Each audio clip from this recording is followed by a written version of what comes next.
আসসালামু আলাইকুম বন্ধুরা, কেমন আছেন সবাই? ভালো আছেন তো সবাই? আজকে চিংড়ি মাছ রান্না করব।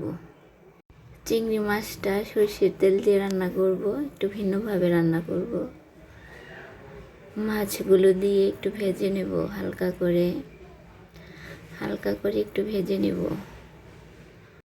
চিংড়ি মাছ কম বেশি আমরা সবাই একটু পছন্দ করি। আজকে চিংড়ি মাছটা নারকেল দিয়ে রান্না করব। একটু হালকা করে ভেজে নেব। এখন মাছগুলো উঠিয়ে নেব। উঠিয়ে পেঁয়াজগুলো ভালোভাবে ভেজে নেব। পেঁয়াজগুলো ভালোভাবে ভাজতে হবে। ভাজা হয়ে গেলে এখন গরম মশলাগুলো দিয়ে দেব।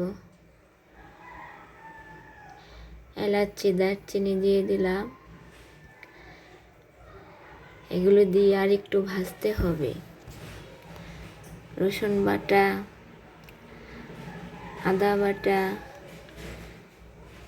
দিয়ে আর একটু ভেজে নেব। ভালোভাবে ভাজতে হবে যেন গন্ধটা চলে যায়। এখন মশলাগুলো দিয়ে দেব।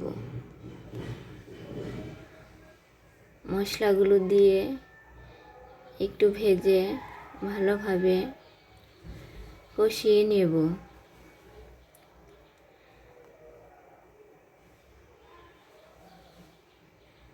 মশলাগুলো ভাজা হয়ে গেছে, এখন নারকেলের দুধটা দিয়ে দেব।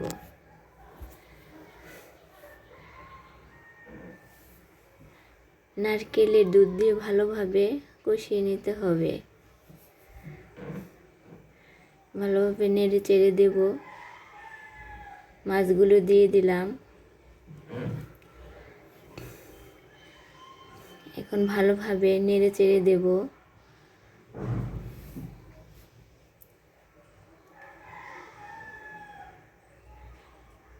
নেড়ে চেড়ে এখন ঢাকনা দিয়ে ঢেকে দেব।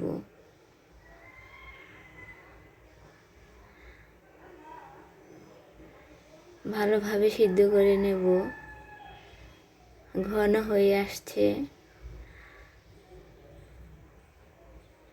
হয়ে গেছে চিংড়ি মাছের মালাইকারি, অনেক মজার।